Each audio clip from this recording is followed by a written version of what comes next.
안녕하세요, 학생 여러분. 오늘 아동복지론 수업을 시작을 하도록 하겠습니다. 그동안 우리 아동복지론 수업은 아동복지 실천 분야 대상별로 아동을 한번 살펴보고 있는데요.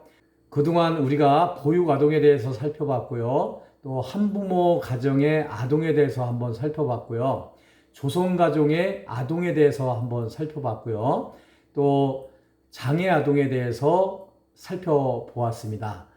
그래서 이번 주에는 여러분들과 함께 그 입양 아동에 대해서 한번 살펴보는 그런 시간을 가질 텐데요. 오늘도 역시 파워포인트를 띄워놓고 여러분들과 함께 수업을 진행을 하도록 하겠습니다. 아동복지 실천 분야, 보육아동, 한부모 가정의 아동, 또 조성가정의 아동, 또 장애아동에 이어서 입양 아동에 대해서 오늘 살펴볼 것인데요. 여러분들이 잘 주목을 해서 수업에 임해 주시면 감사하겠습니다. 그러면 지금부터 파워포인트를 통해서 수업을 진행을 하도록 하겠습니다. 오늘 살펴볼 주제는요, 입양 아동인데요. 입양 아동은 제1절 입양 아동의 개념, 또 제2절 입양 아동을 위한 복지 서비스가 어떤 것인지 한번 살펴보는 시간을 갖도록 하겠습니다. 입양 아동의 개념에 대해서 한번 살펴보겠는데요. 입양 아동이라 하면 무엇인가, 어떻게 정의를 할 수가 있냐면요. 부모와 자녀 관계가 생물학적 과정을 통해서 이루어지는 것이 아니라 법적, 사회적 과정을 통해서 영원한 부모 자녀 관계가 성립되는 것을 우리가 입양이다라고 할 수가 있겠습니다. 우리가 전통적인 가족 개념 이렇게 얘기를 한다면 우리가 혼인, 또 혈연, 또 입양을 가진 그 집단을 우리가 전통적 의미에서의 가족이다라고 할 수가 있는데요. 통상적으로 우리가 가족의 구성 요건은 혼인을 통한 혈연으로 자녀를 낳게 되는데요. 혼인을 통해서 자녀를 낳지 못할 경우에 법적으로 또 사회적 과정을 거쳐서 부모와 자녀와의 관계를 맺는 것을 우리가 입양이다라고 할 수가 있겠습니다. 우리가 입양의 역사를 한번 살펴보면요. 6.25 한국전쟁으로 인한 많은 고아들이 속출이 됐는데 1960년 홀트 해외 양자회라는 것이 설립이 되었습니다. 1972년도에 홀트 아동복지회로 명칭이 개칭이 돼서요. 현재까지 이루고 있고요. 1972년도에는 한국적십자 연맹이 설립이 됐는데요. 1977년도에 동방아동복지회로 명칭이 개칭이 되었습니다. 그래서 사실상 우리나라의 입양과 관련된 기관, 두 개 기관을 말씀을 한다면 홀트 아동복지회와 동방사회복지회라고 할 수가 있겠죠. 또 1964년도에 한국사회봉사회가 만들어져 가지고요. 이런 기관에서 해외 입양, 또 국내 입양 및 각종의 아동복지 사업, 예를 들면 거택보 구호라든가 장학사업이라든가 미혼모 상담, 타가사업, 또 저소득 가정의 후원사업, 시설 후원, 결혼사업 등의 이런 사업들을 진행을 했습니다. 그래서 전근대적인 양자제도라고 한다면 어떻게 보면 입양이 양자를 삼는다 이렇게 이야기를 할 수가 있는데요. 전근대적인 양자제도는 가족을 중심으로 했다면요. 가족의 가족 구성원을 확보하기 위해서 이렇게 가족 중심적인 그런 양자 제도를 운영을 했다면요. 근대적 양자 제도는요. 아동 보호의 복지적 성격이 강하다라고 할 수가 있겠습니다. 그래서 가족을 구성하는 것이 목적이 아니라 아동을 보호한다라는 그 사회복지적인 성격이 강한 그런 근대적 양자 제도를 만들었다라고 할 수가 있겠습니다. 입양이라는 것은 아동을 낳은 부모의 법적 권리와 책임을 입양하는 부모에게 이전시키는 것을 우리가 입양이라고 이야기를 할 수가 있겠고요. 친생부모에게는 아이에 대한 부모 권리를 이전시키는 수단을 마련해주고, 입양 부모에게는 부모가 될 수 있는 해결책을 마련해 준다는데 이 입양의 개념이 있다라고 볼 수가 있겠습니다. 그리고 혈연 관계가 아닌 일반인 사이에서 법률적으로 친자 관계를 맺는 것을 우리가 입양이다라고 할 수가 있겠습니다. 이 입양이 이루어지기 위해서는요, 가정법원의 입양 허가를 통해서 입양이 성립되면서 친생 부모에 대한 모든 권리와 의무는 소멸되고요, 입양 부모에게 입양 아동에 관한 모든 권리와 의무가 이양되는 것을 의미하는 것이 입양이다라고 할 수가 있겠습니다. 입양과 관련된 국제 협약이 있는데요. 헤이구 국제 아동 입양 협약입니다. 그 헤이구 국제 사법 회의에서는요, 국제 입양으로 국가를 이동하는 아동의 인권을 보호하고 입양에 의한 유괴, 인신매매 방지를 위한 국제 입양의 절차와 요건을 규정하기 위해서요, 1993년 5월 29일 협약을 채택했고요. 1995년 5월 1일서부터 발효가 되었습니다. 우리나라에서는 헤이구 국제 아동 입양 협약을요, 2013년 5월 24일 날 서명을 하게 되었습니다. 그래서 유엔 안전 권리 협약 제21조에 보면요, 아동이 입양될 때는 아동에게 가장 좋은 것이 무엇인지를 생각해서 결정되어야 한다. 그리고 입양은 국가에서 인정하는 곳을 통해서 안전한 방법으로 이루어져야 된다 하는 그런 내용들을 유엔 아동 권리 협약에 규정이 되어 있고요. 이 헤이그 국제 아동 입양 협약의 주요 골자는요, 입양은 아동의 가장 근본적인 권리를 존중하고 아동의 최선의 이익을 보장하기 위해서 이루어져야 한다. 두 번째, 원가정 보호가 원칙이며 원가정 보호가 불가능할 경우에는 국내에서 보호할 수 있는 가정을 찾고, 그래도 없으면 국제 입양을 추진하는 순서로 아동 최선의 이익을 보장해야 된다. 이런 내용들이 포함이 되어 있어요. 세 번째는 국가는 입양을 위해서 행해질 수 있는 아동의 유괴, 인신매매를 방지해야 한다. 또 네 번째는 아동 보호를 위해 국가 간 긴밀한 협조 체계를 구축해야 한다. 또 다섯 번째, 입양국의 입양 결정을 다른 채약국에서도 자동으로 인정해야 한다. 또 여섯 번째, 협약을 이행하기 위한 권한당국이 있어야 하며, 권한당국은 중앙당국, 공공당국, 또 사법 또는 행정당국, 인가단체를 둘 수 있다라는 내용을 통해서 국제 입양에 대한 아동의 보호를 위한 헤이구 국제 아동 입양 협약이 이루어지고 있고요. 우리나라에서도 이 헤이구 국제 아동 입양 협약을 서명을 통해서 이 협약 내용을 준수하고 있다라고 말씀을 드릴 수가 있겠습니다. 그래서 입양에는요, 두 가지 입양이 있습니다. 독립 입양이 있고요, 기관 입양이 있는데요. 독립 입양은 친부모와 양부모가 직접 상의해서 아동을 입양하거나 친척, 의사, 변호사를 통해서 개별적으로 입양하는 방법을 독립 입양이라고 합니다. 기관 입양은요, 아동복지기관에서 전문가에 의해서 친부모로 하여금 친권을 포기하게 하고 기관이 모든 법적 대리인이 되어서 입양 절차를 밟는 경우에 기관 입양이라고 할 수가 있겠어요. 그래서 양쪽 부모 및 가정을 조사해서 가장 적절한 가정과 연결을 시켜주게 됩니다. 그래서 독립 입양의 경우도 있지만 이 기관 입양을 통해서 입양을 많이 하고 있다라고 볼 수가 있겠습니다. 기관 입양은요, 아까 말씀드린 홀트 아동복지회나 동방사회복지회 같은 그런 기관에서 입양을 많이 담당을 하고 있죠. 자, 다음은 입양 가정인데요. 아동이 안전한 보호를 받을 수 있는 여러 조건이 구비된 가정 환경을 갖추고 있어야 됩니다. 신체적으로 건강하고 경제적, 정서적으로 안정이 되어야 되고요. 아동의 성격적 특징과 입양 부모의 성격이 유사해야 되고요. 입양 동기가 건전하고 가능하면 지역적, 종교적 배경이 유사한 입양 가정으로 입양이 되어야 되겠죠. 우리나라의 입양의 문제점은요, 크게 세 가지로 지적을 좀 할 수가 있는데요. 입양에 대한 부정적인 사회적 태도가 있습니다.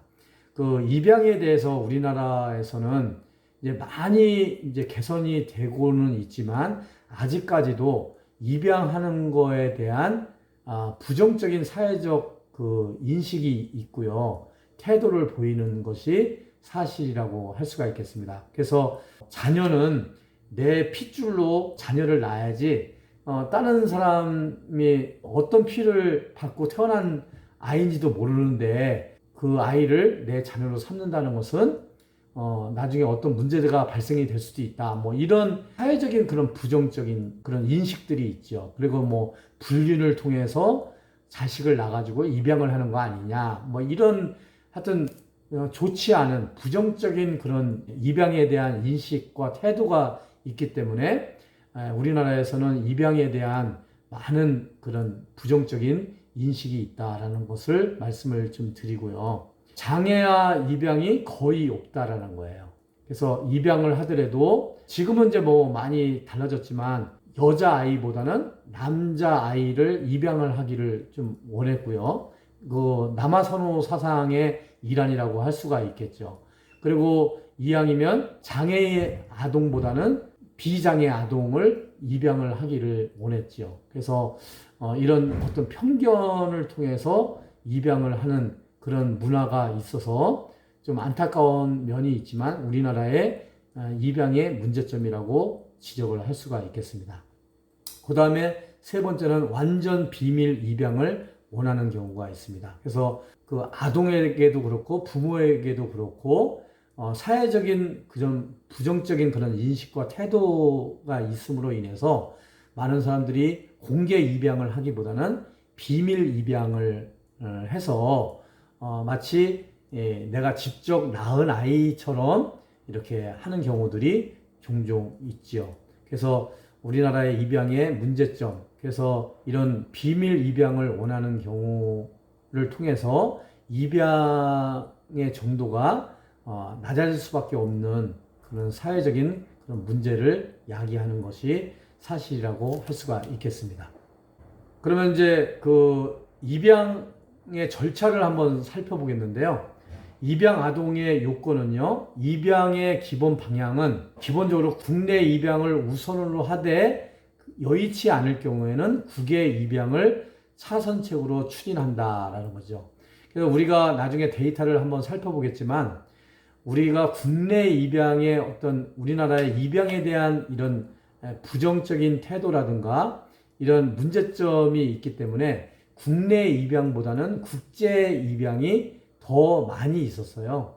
그래서 우리가 정책적으로 국내 입양을 우선할 수 있도록 국내 입양 우선제를 선택을 해서 하고 있죠. 그래서 국내 입양을 우선으로 하고 국외 입양을 차선으로 추진을 하게 되었고요. 입양 가정에 대한 경제적 제도적 지원을 통해서 국내 입양을 활성화하는 쪽으로 입양의 기본 방향을 채택을 했다라는 거죠. 그 다음에 혈연 중심의 가족 문화와 비밀 입양 위주의 입양 인식 개선을 위한 대국민 홍보를 할 수 있도록 법령으로 이런 부분들을 제정을 해서 시행을 하고 있다라고 할 수가 있겠습니다. 그 법령이 입양특례법이라고 하겠어요. 이 입양특례법은 양자가 되는 아동의 권익과 복지를 증진할 것을 목적으로 입양특례법을 적용을 해서요.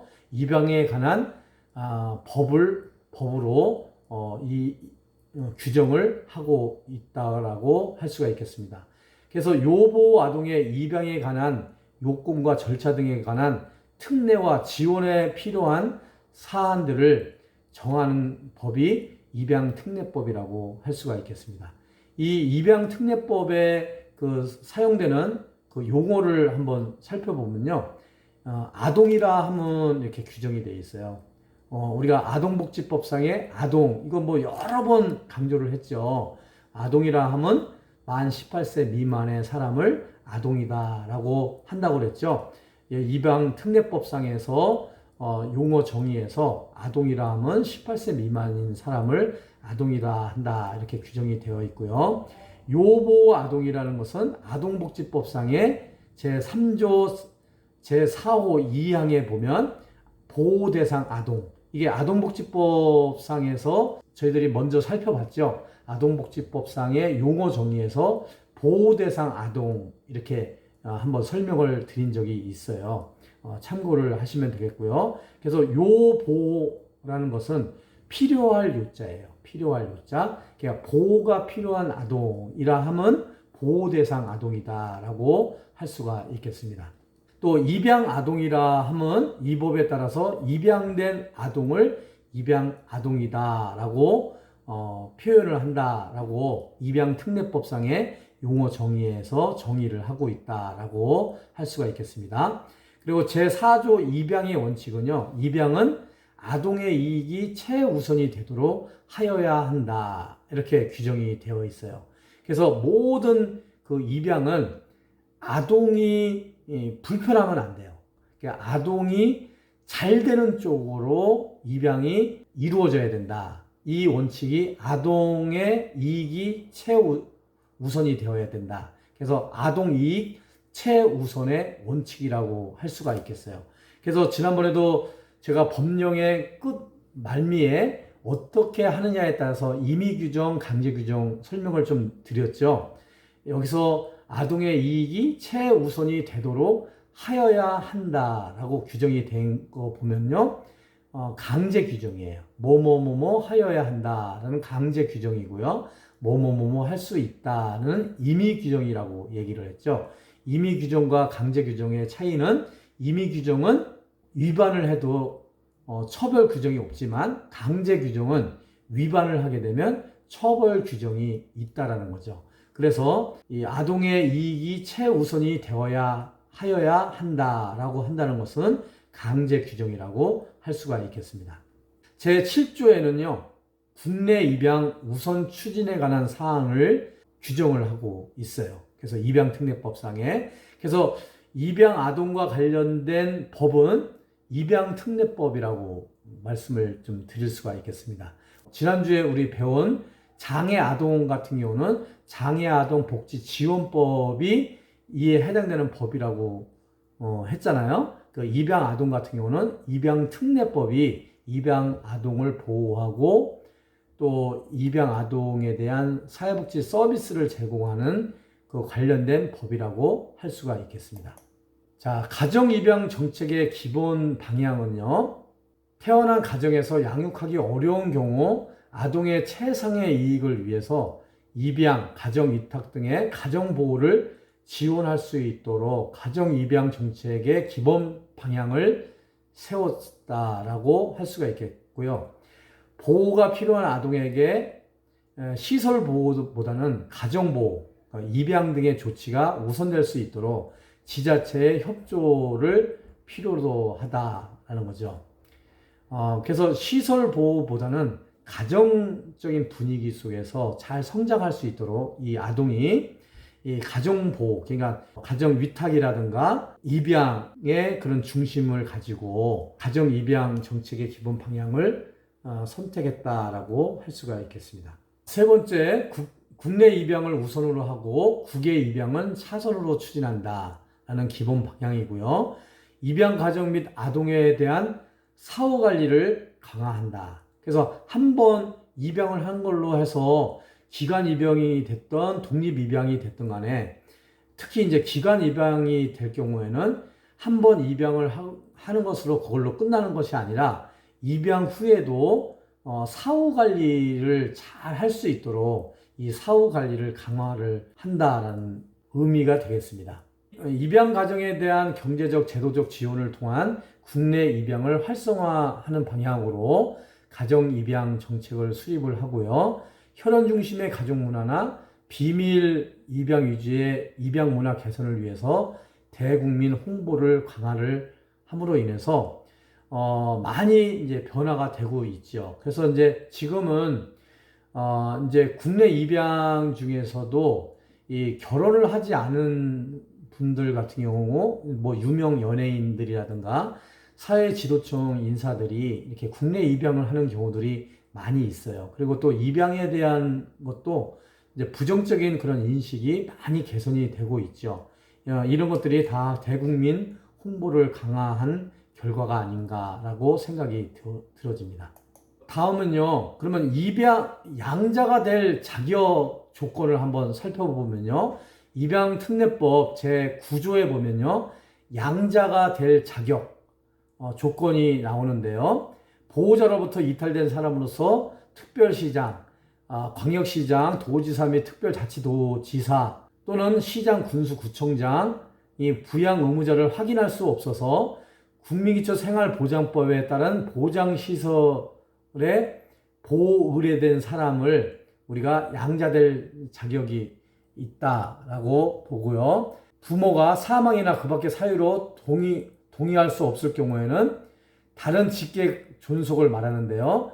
이 부모 또는 후견인이 입양에 동의해서 보장시설 또는 제20조에 따른 입양기관에 보호 의뢰한 사람, 이런 사람이 양자가 될 자격이 있다라는 거죠. 쉽게 말하면 입양 아동이 될 자격이 있다라는 거죠.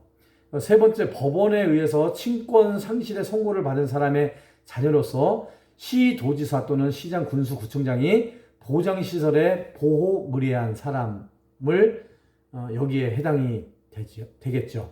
또 그 밖에 부양 의무자를 알 수 없는 경우로서 시도지사 또는 시장, 군수, 구청장이 보장시설에 보호 의뢰한 사람. 그래서 1번서부터 4번에 해당되는 아동, 이 아동이 양자가 될 자격이 주어지는 거죠. 그래서 이런 아동들이 입양특례법 제9조에 의거해서 양자가 될 자격이 주어지는 거고요. 또 다음은 입양특례법 제10조에 보면요, 양친이 될 자격 조건을 제시를 하고 있는데요. 이 법에 따라서 양친이 될 사람은 다음 각호의 요건을 모두 갖춰야 한다. 이건 갖추어야 한다. 이 강제 규정이죠. 그래서 1번서부터 5번까지 어느 하나에도 해당 사항이 안 되면 안 되는 거죠. 첫 번째가 양자를 부양하기 전에 충분한 재산이 있을 것. 재산이 충분히 있어야 되죠. 양자에 대해서 종교의 자유를 인정하고 사회 구성원으로서 그에 상응하는 양육과 교육을 할 수 있을 것. 그래서 재산뿐만 아니라 양육과 교육에 관한 자질을 갖춰야 된다라고 볼 수가 있는 거죠.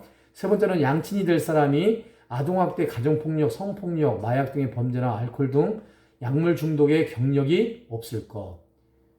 그렇죠. 아동학대, 가정폭력, 성폭력 이런 경력이 있는 자에게 양자들을 맡길 수가 없는 거죠. 그래서 이건 엄격한 선별 과정을 통해서 양친이 될 자격 조건을 따지게 되죠. 네 번째는 양친이 될 사람이 대한민국 국민이 아닌 경우 해당 국가의 법에 따라서 양친이 될 수 있는 자격이 있을 것. 그리고 그 밖에 양자가 될 사람의 복지를 위해서 보건복지부령으로 정하는 필요한 요건을 갖출 것. 이런 1번서부터 5번까지의 이런 조건을 모두 충족이 돼야만 양친이 될 자격을 가질 수가 있다라고 할 수가 있겠습니다. 두 번째, 양친이 될 자격은요, 양친이 될 사람은 양자가 될 아동이 복지에 반하는 직업이나 그 밖에 인권 침해 우려가 있는 직업에 종사하지 아니하도록 하여야 한다.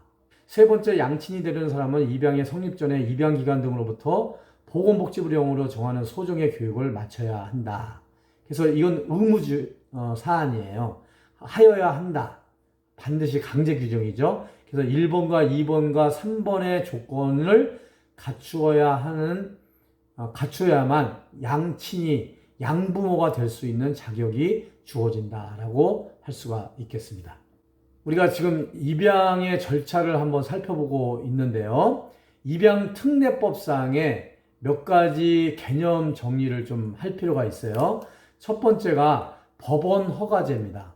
요보 아동의 국내 또는 국외 입양은 가정법원의 허가로 성립이 된다. 그래서 입양특례법 제11조에 규정이 되고 있어요. 그래서 법원에서 허가가 되지 않으면요, 국내 입양이든 국외 입양이든 입양을 할 수가 없다라는 거죠. 그래서 반드시 법원에서 허가를 받아야 된다. 두 번째는요, 입양 숙려제인데요. 입양 동의는 아동의 출생 후 일주일이 경과한 후에만 가능하도록 입양특례법 제13조에 규정이 되어 있는데요. 친생 부모가 아동의 최선의 이익을 위해서 원가정 보호를 우선으로 고려할 수 있도록 아동의 출생 후 일주일의 숙려기간을 둔다라는 거죠. 그래서 최소한 아기를 낳자마자 입양을 추진하는 것이 아니라 적어도 일주일 동안의 친생 부모가 그 아이에 대해서 한번 생각해 볼 수 있는 그런 숙려 기간을 둘 필요가 있다라는 거죠. 그래서 가급적이면 원가정 보호를 우선적으로 고려하는 원칙을 가지고 이런 일주일간의 숙려 기간을 둘 수 있도록 특례법 제13조에 입양 숙려제를 규정을 하고 있습니다. 세 번째는요, 국내 입양 활성화인데요.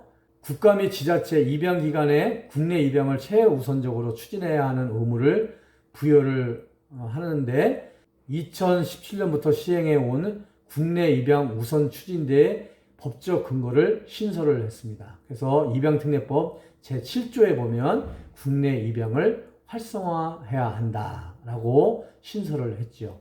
또 네 번째는 사후 서비스 규정인데요. 입양특례법 제25조 및 시행령 제5조에 보면 입양 아동과 양부모의 안정적인 가정생활 지원을 위해서 사후관리 기간을 연장하게 됐는데요.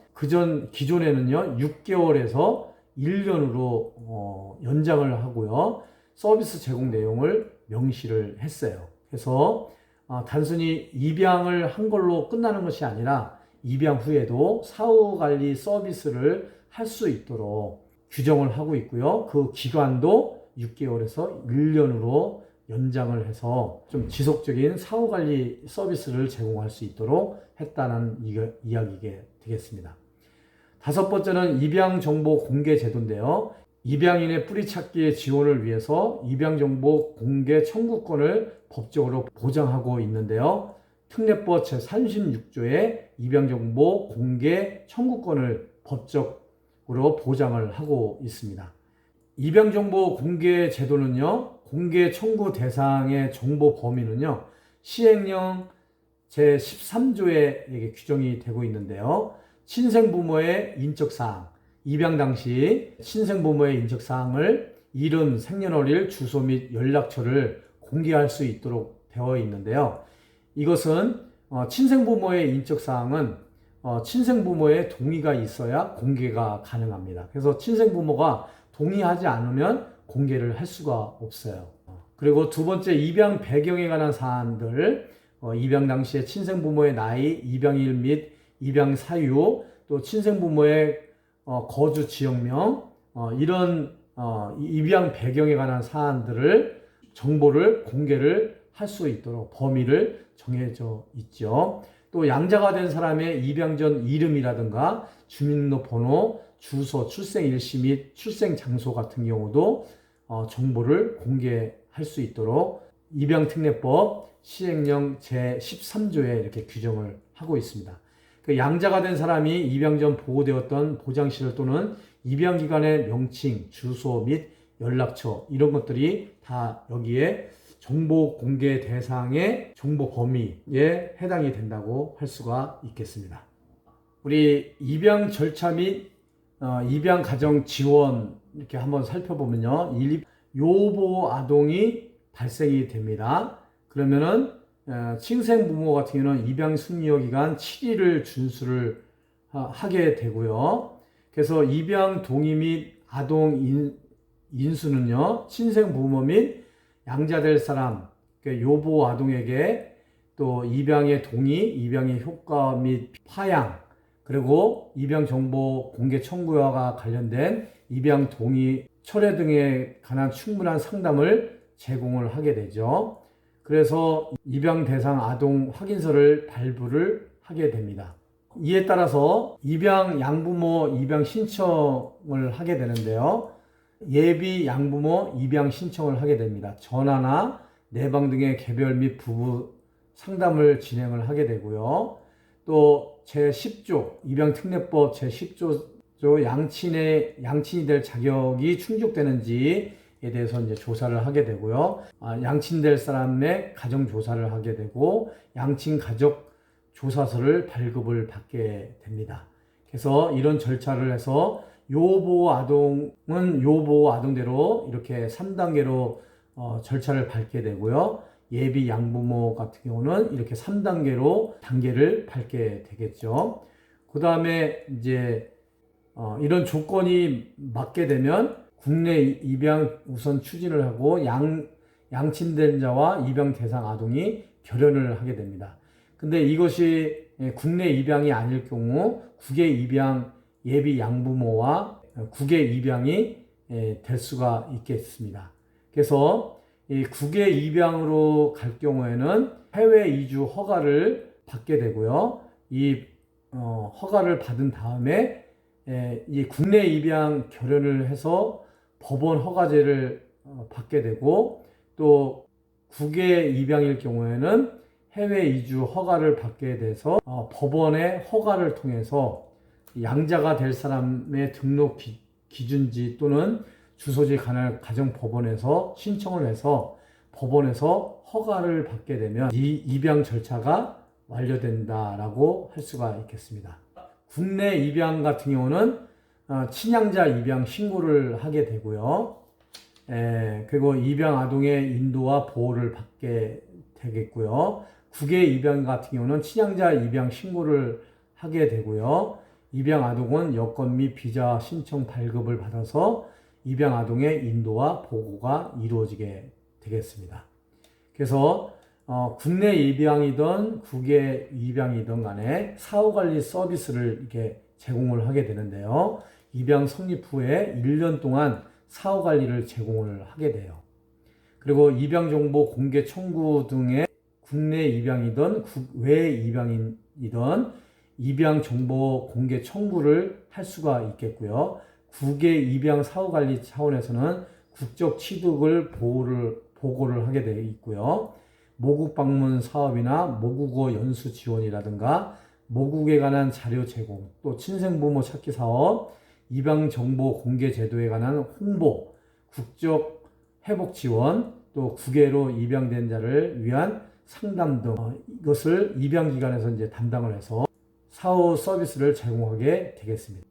그래서 이렇게 단계별로 입양 절차에 대해서 설명을 드렸는데요. 세부적인 내용들은 이 표를 참고를 하시면 되겠습니다. 입양 절차를 지금 살펴보고 있는데요. 우리 입양 동의 및 철회가 있어요. 법적으로 특례법 제12조와 제13조 또 시행규칙 제10조의 입양 동의 및 철회 부분에 대해서 규정을 하고 있는데요. 입양 동의는 양자될 자의 친생 부모의 동의가 있어야 하고요. 13세 이상인 자는 양자로 할 경우에는 양자가 될 자의 동의도 필요합니다. 그래서 13세 이하일 때는 친생 부모의 동의만 있으면 되는데요. 13세 이상의 자는 양자가 될 사람의 동의가 필요하다라는 것을 참고하시고요. 친생부모가 친권 상실의 선고를 받은 경우 소재불명 등의 사유로 동의를 받을 수 없는 경우에는 후견인의 동의를 받아야 합니다. 그래서 이 점 참고를 하시고요. 입양을 동의를 했다가 입양 동의를 철회할 수도 있어요. 그러니까 입양 동의를 철회하기 원하는 친생부모는 미성년자인 경우에는 친생부모 혹은 법정 후견인이 친생부모 의 역할을 하게 되는데요. 이 친생부모는 입양기관에 입양 동의 철회서를 제출을 하면 입양 동의를 철회를 할 수가 있겠습니다. 그래서 특례법 제12조와 13조에 이렇게 입양 동의 및 철회 규정을 두고 있습니다. 지금까지는 입양 아동의 개념에 대해서 한번 살펴봤고요. 이 시간부터는 제2절 입양 아동을 위한 복지 서비스인데요. 입양 아동 보육기관 운영을 할 수가 있는데요. 입양 기관은 국내 입양을 활성화하기 위해서 국내 입양 기관에 대한 운영을 지원을 하고 있고요. 국내 입양 기관을 대상으로 하는 상담원 인건비, 운영비 등을 지원을 하고 있습니다. 또 지방 입양 사업으로 상담원 1명을 배치하고 예산의 범위 내에서 정액으로 지원을 하고 있습니다. 또 입양 기관에 대한 점검, 평가, 또 분석을 해서 국내 입양을 활성화를 유도를 하고 있습니다.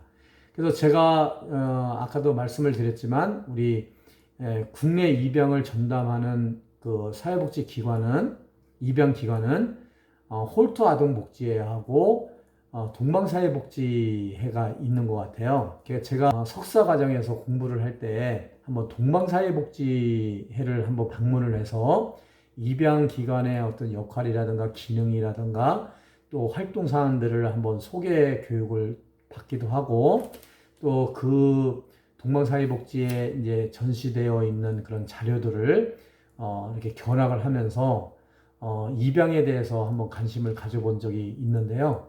우리나라에서는 이 홀트 아동복지하고 동방사회복지가 대표적인 입양기관이라고 할 수가 있겠습니다. 자, 두 번째는요, 우리 입양 아동을 위한 복지 서비스. 두 번째는 입양 정보 통합 관리 시스템을 운영을 하고 있는데요. 중앙 입양원이 있습니다. 중앙 입양원은요, 아동의 권익을 보장하고 입양 문화 활성화를 위해서 입양 관련 업무를 지원하고 조정하는 기능을 수행함으로써 국민의 복지 증진에 이바지하는 기관이라고 할 수가 있고요. 입양 대상 아동이나 예비 양부모의 정보 공유 및 통합 데이터베이스 구축하는 데 업무를 담당을 하고 있는 기관이 중앙입양원이라고 할 수가 있겠습니다. 이 중앙입양원은 입양정보통합관리 시스템을 운영을 하고 있는데요. 입양정보통합관리 시스템을 운영함으로 인해서 입양 가정의 뿌리를 찾아주는 거, 또 입양 아동 가정을 찾아주기, 또 입양 업무를 체계화하고 전문화 키트를 마련하는데 역할을 담당하고 있는 것이 중앙입양원이라고 할 수가 있겠습니다. 이 입양정보통합관리 시스템은요, 중앙입양원에서 운영하는 시스템인데요. 이 입양정보통합관리 시스템 운영은요, 전국의 입양기관에서 등록한 입양정보 및 예비 양부모 데이터베이스의 효과적인 통합 운영을 목적으로 구축한 시스템인데요. 입양 가정 뿌리찾기 시스템과 입양 대상 아동 가정 찾아주기 시스템을 운영을 하고 있습니다. 그래서 입양 가정 뿌리찾기 시스템은 입양인과 친가족 간에 연결하는 네트워크 시스템이고요.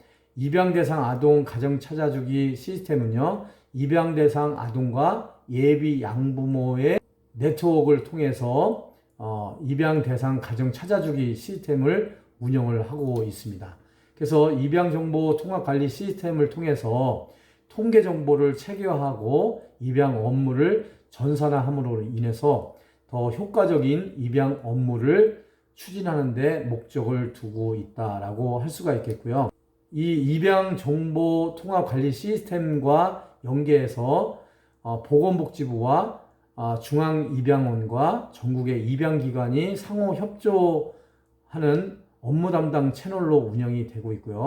대국민 접근 채널로서 국민과 인터넷, 서신, 방문, 전화를 통해서 서로 소통할 수 있는 그런 기관을 통해서 입양정보 통합 관리 시스템을 운영을 하고 있어서 이 입양정보 통합 관리 시스템을 통해서 입양 정보를 효과적으로 운영함으로써 입양 업무를 효율적으로 또 체계적으로 전산화를 통해서 조직화하는 데 기여를 하고 있다라고 할 수가 있겠습니다. 입양 아동을 위한 복지 서비스 세 번째는요, 입양 아동 및 가정 지원 서비스를 제공을 하고 있는데요.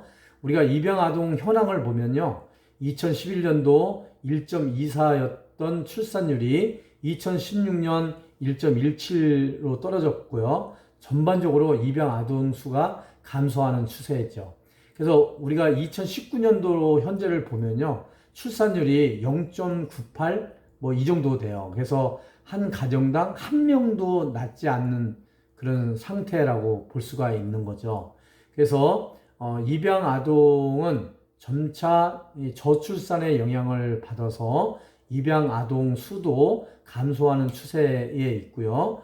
또 2007년 국내 입양 우선 추진제가 도입되면서 해외 입양에 앞서서 국내 입양을 우선적으로 진행을 하고 있어가지고요. 국내 입양 환경이 점차 개선되고 있다라고 볼 수가 있겠습니다.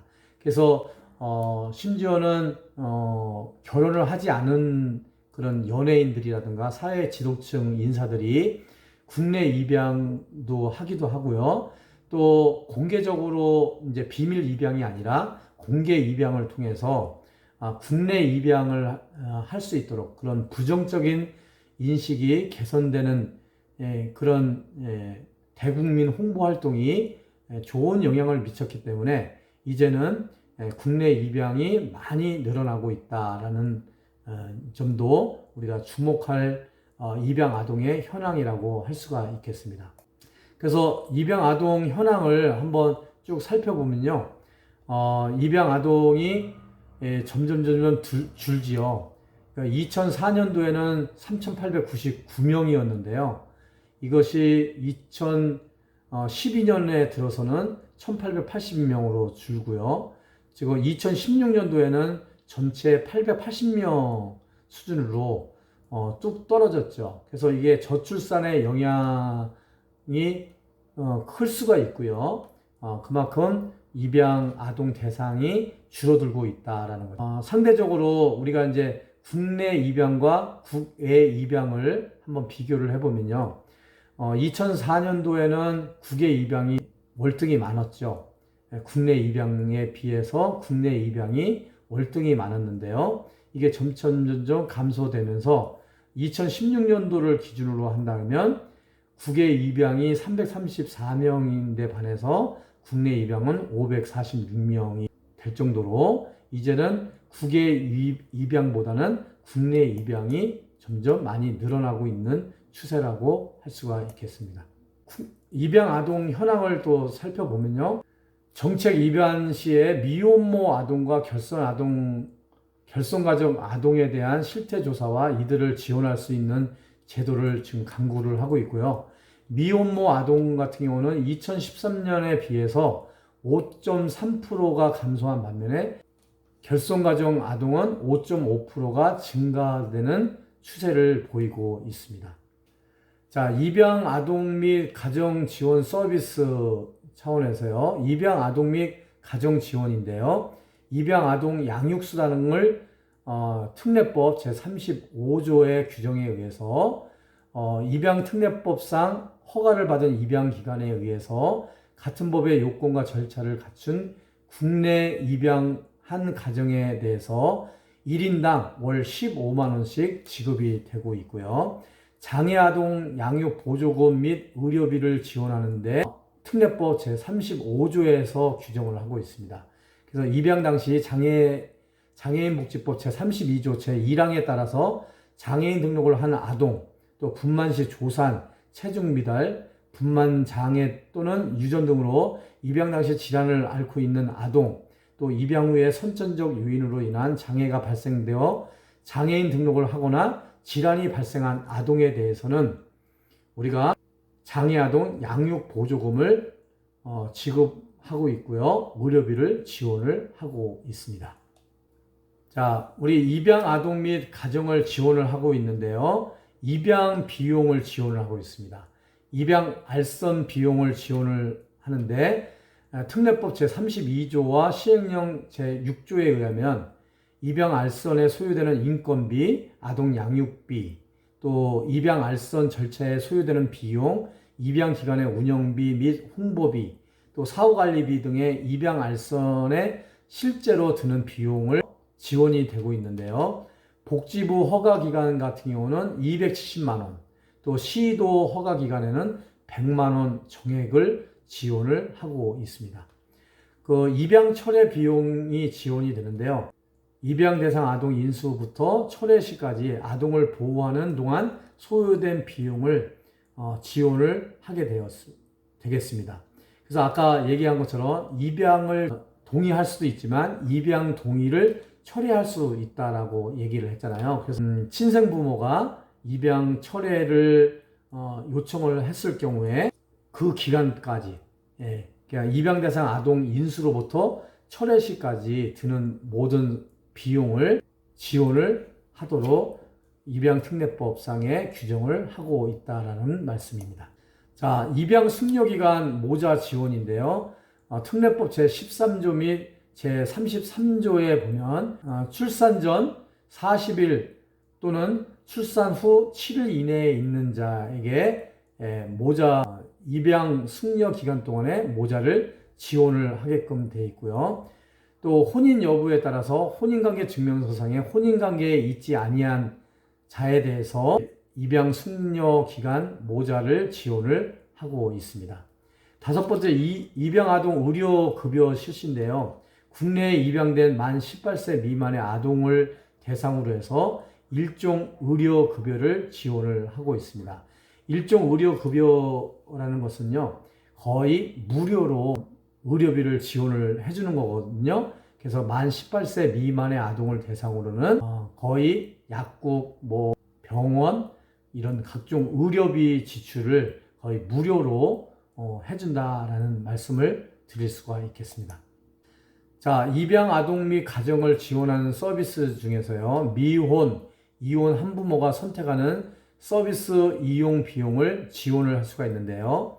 가정 내 보호를 할 경우에 보호 지원을 하기도 합니다. 가정 또는 친구 등 지인의 도움을 받기를 원할 경우에는 35만 원을 지원을 해줍니다.